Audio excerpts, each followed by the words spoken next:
Hello दोस्तों, कुछ internal problem की वजह से वीडियो कट हो गया था, तो इसको इस पार्ट में मैं पूरी तरह से अध्ययन कराऊंगा। तो आइए दोस्तों, हम लोग चर्चा कर रहे थे पृथ्वी की गतियों के बारे में, और इस पार्ट में हम लोग ये चर्चा करेंगे कि पृथ्वी अपने अक्ष पर घूर्णन करते हुए किस प्रकार सूर्य की परिक्रमा करती है, इसमें कौन कौन सी घटनाएँ मुख्य रूप से घटित होती हैं। तो दोस्तों आइए चर्चा कर लेते हैं। दोस्तों एक चीज़ क्लियर करिएगा इसमें कि जब पृथ्वी अपने अक्ष पर घूर्णन करती हुई सूर्य की परिक्रमा करती है तो सबसे पहले जो इसमें दो मुख्य कंडीशन आते हैं वो कौन कौन से हैं। तो दोस्तों यहाँ पे गौर करिए, एक समय ऐसा होता है कि जो दूरी होती है वो न्यूनतम हो जाती है, और एक समय ऐसा होता है, आप देख सकते हैं कि जो दूरी होती है वो अधिकतम हो जाती है। अब जब दूरी न्यूनतम होती है, ये किस दिन होती है? 3 जनवरी के दिन होती है।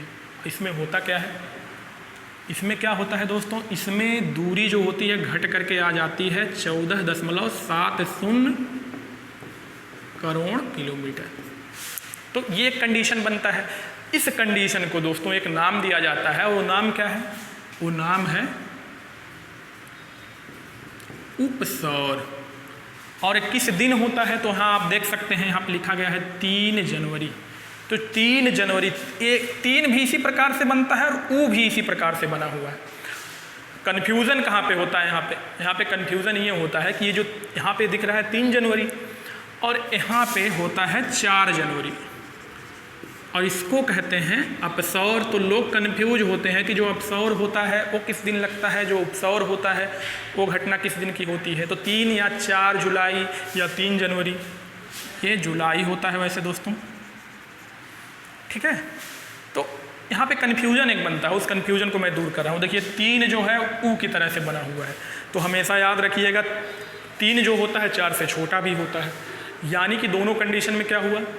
दोनों कंडीशन में आपको ये पता चल गया कि ये जो उपसौर होगा ये छोटा होगा और ये 3 जनवरी के दिन लगेगा। 4 जुलाई मतलब 3 से बड़ा हो गया। यानी कि इस कंडीशन में सूर्य और पृथ्वी के बीच की जो दूरी होती है वो क्या होती है दोस्तों? अधिकतम होती है। और अधिकतम कितनी होती है? 15.21 करोड़ किलोमीटर। इस घटना को क्या कहते हैं? इस घटना को कहते हैं अपसौर, ठीक है। तो अपसौर हो गया, उपसौर हो गया।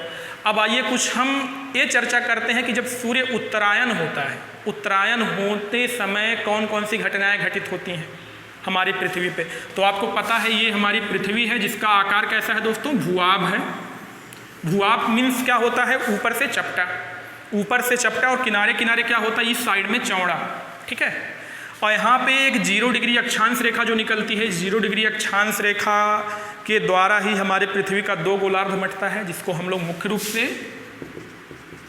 उत्तरी गोलार्ध और दक्षिणी गोलार्ध कहते हैं। अब जब ये हमारी जो पृथ्वी होती है, जब ये पृथ्वी परिक्रमा करती है तो सूर्य क्या होता है?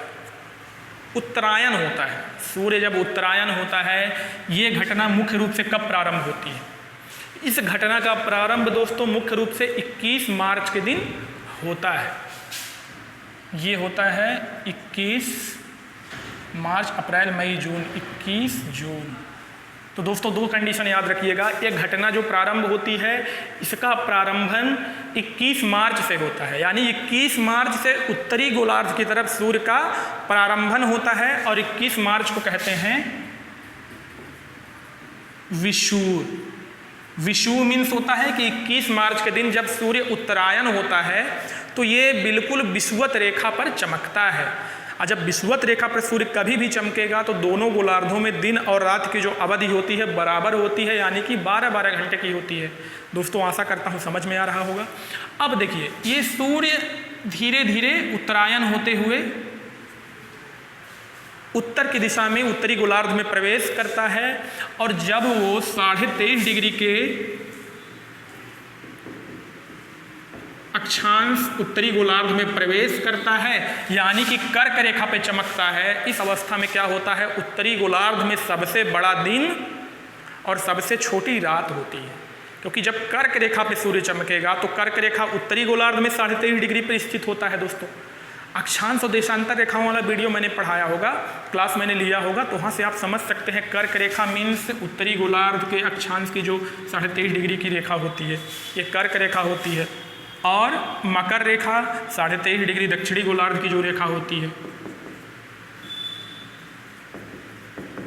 इसको हम मकर रेखा बोलते हैं। तो दोस्तों आशा करता हूँ समझ में आ रहा होगा। यानी कि सूर्य जो होता है वो 23.5 डिग्री पे कब चमकता है? 21 जून के दिन चमकता है। 21 जून के दिन जब चमकेगा, इस दिन को हम बोलते हैं उत्तरी अयनांत। यानी उत्तरी गोलार्ध में इस अवस्था में क्या होता है दोस्तों? सबसे बड़ा दिन और सबसे छोटी रात होती है। जब यहाँ पे सबसे बड़ा दिन और सबसे छोटी रात होगी तो इस घटना को हम उत्तरी अयनात कहते हैं। और ये घटना कब होती है? 21 जून के दिन होती है दोस्तों। तो दोस्तों आशा करता हूँ पूरी तरह से आपको समझ में आया होगा। अब देखिए इस 21 जून की शुरुआत कहाँ से होती है दोस्तों? इस 21 जून की शुरुआत होती है 21 मार्च से। तो जो ये घटना होती है ना दोस्तों, ये आप एक चीज़ गौर करिएगा, ये जो घटना होती है, जैसे ये यहाँ पे हमने बना दिया, ये 2 गोलार्ध आपके बैठे, यानी सूर्य जिस अवस्था में यहाँ से लेकर के यहाँ तक अपनी गति करेगा, यहाँ से लेकर के यहाँ तक, उस अवस्था में हमारे उत्तरी गोलार्ध में क्या होता है? मुख्य रूप से गर्मी का दिन पड़ता है। और जो ये हमारी पृथ्वी का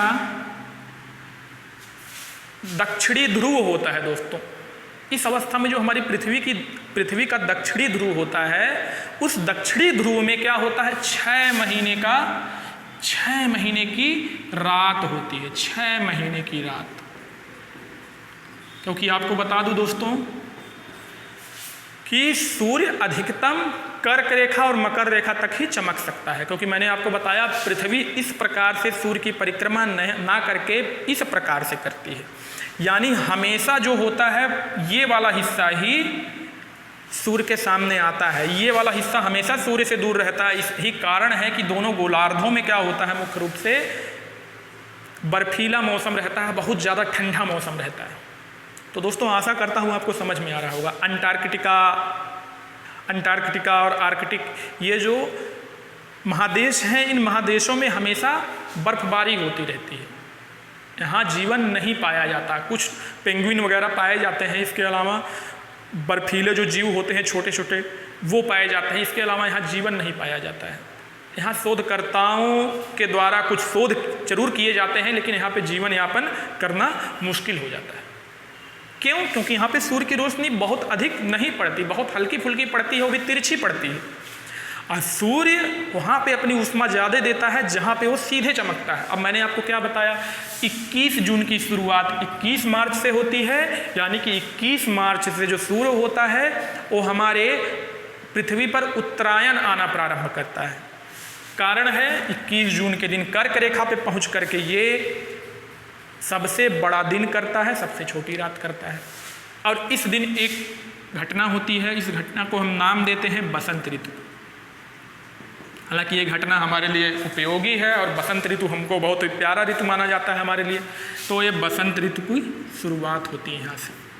और दोस्तों ध्यान दीजिएगा, जब हमारे उत्तरी गोलार्ध में बसंत ऋतु की शुरुआत होती है, उस अवस्था में दक्षिणी गोलार्ध में उस अवस्था में शीत ऋतु का प्रारंभन होता है। ठीक है दोस्तों, आशा करता हूँ समझ में आ रहा होगा। अब देखिए इस घटना के बाद सूर्य कहाँ पे पहुँचता है? पुनः एक बार सबसे अधिक दूरी वाला, यानी कि पुनः एक बार कहाँ पे पहुँच गया? 4 जुलाई। अब सौर वाला मैंने आपको बता दिया। अब इस घटना के बाद 23 सितंबर और 22 दिसंबर वाले की चर्चा कर लेते हैं। होता क्या है? 23 सितंबर में फिर से सूर्य क्या होता है? देखिए ये मैंने आपको बताया है, एक बार सूर्य ऐसी दूरी तय किया तो दोबारा तय करेगा ना दोस्तों। यानी सूर्य जब एक बार, सूर्य वास्तव में जाता नहीं है, लेकिन हम सूर्य का नाम जरूर ले रहे हैं। वास्तव में परिक्रमा तो पृथ्वी करती है और इस प्रकार से करती है। तो एक बार जब परिक्रमा करते हुए सूर्य यहाँ पे पहुँचा तो कर्क रेखा पे गया, और कर्क रेखा के कारण पूरे उत्तरी गोलार्ध में क्या हो गया? सबसे बड़ा दिन हो गया। लेकिन फिर जब पृथ्वी उसकी परिक्रमा करती रहती है तो परिक्रमा करते हुए फिर से एक कंडीशन ऐसा आता है, सूर्य नीचे हो जाता है।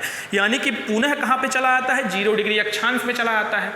यानी कि विषुवत रेखा पे चला आता है, वो कौन सा दिन होता है वो। अब देखिए, जब सूर्य दक्षिणी गोलार्ध की तरफ प्रवेश करेगा, दक्षिणी गोलार्ध की तरफ प्रवेश करेगा, तो वो घटना कहलाती है 23 सितंबर वाले दिन। और 23 सितंबर वाले दिन को भी हम विषुव कहते हैं, यानी दोनों घटनाओं को हम विषुव नाम देते हैं। एक जब सूर्य उत्तरायण होना प्रारंभ करता है 21 मार्च से, और एक जब सूर्य दक्षिणायन होना प्रारंभ करता है 23 सितंबर से। तो दोनों घटनाओं को मुख्यतः हम नाम क्या देते हैं दोस्तों? इन दोनों घटनाओं को हम मुख्य रूप से नाम देते हैं विषुव का। अब यहाँ से जब 22 दिसंबर आता है दोस्तों, तो 22 दिसंबर के दिन जो सूर्य होता है वो ठीक मकर रेखा पर चमकता है। अब जब मकर रेखा पर चमकेगा, इस अवस्था में 22 दिसंबर के दिन जो दक्षिणी गोलार्ध होता है, दक्षिणी गोलार्ध में सबसे बड़ा दिन, सबसे छोटी रात होती है। यानी कि इस अवस्था में दक्षिणी गोलार्ध में कौन सी ऋतु प्रारंभ होती है? बसंत ऋतु। जबकि उत्तरी गोलार्ध में क्या होती है? शीत ऋतु का प्रारंभन होता है। और हमारे उत्तरी गोलार्ध में 23 सितंबर से शीत ऋतु का प्रारंभन हो जाता है। आप याद करिए 2 दिन पहले से, यानी 23 सितंबर, आज 25 तारीख है, 23 सितंबर से शीत ऋतु का प्रारंभन हो गया है। अब जैसे जैसे सूर्य इस दिशा की ओर प्रवेश करता जाएगा, वैसे वैसे ठंड की मात्रा जो होगी बढ़ती जाएगी। और एक कंडीशन होता है, इस 22 दिसंबर से लेकर के दोस्तों 3 जनवरी तक शीत ऋतु बहुत तगड़ा माना जाता है, बहुत तेज माना जाता है। अब धीरे धीरे जब यहाँ से सूर्य प्रवेश करता है यहाँ तक, तो जैसे 21 मार्च लगता है पुनः गर्मी आनी चालू हो जाती है। हमारे भारत में भी लागू होती है कंडीशन, क्योंकि हम भी उत्तरी गोलार्ध में ही तो स्थित हैं, 82.5 डिग्री देशांतर पर। तो दोस्तों आपको आशा करता हूँ समझ में आ रहा होगा। ठीक है दोस्तों, 82.5 डिग्री पर हम लोग भी तो स्थित हैं दोस्तों। अब देखिए, ये कंडीशन विषुव कहलाता है, और 22 दिसंबर वाले दिन यहाँ पे बसंत ऋतु होती है, और उत्तरी गोलार्ध में शीत ऋतु का प्रारंभन होता है। मैं आपको एक चीज़ बताना चाहूँगा, इस अवस्था में जब ये यहाँ से लेकर के सूर्य यहाँ तक प्रवेश करता है, यानी 23 सितंबर से लेकर के 21 मार्च का जो दिन होता है दोस्तों, यहाँ पर जो होता है ना, उत्तरी गोलार्ध में 6 महीने की रात होती है, 6 महीने की रात। तो दोस्तों आशा करता हूँ समझ में आ रहा होगा।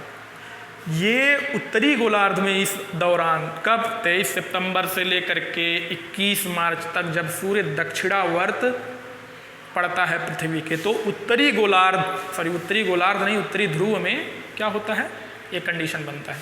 तो आशा करता हूँ पूरी तरह से आपको समझ में आया होगा। तो वीडियो कैसा लगा? अच्छा लगा हो तो लाइक करिएगा, वीडियो को सब्सक्राइब करिएगा। बहुत बहुत धन्यवाद।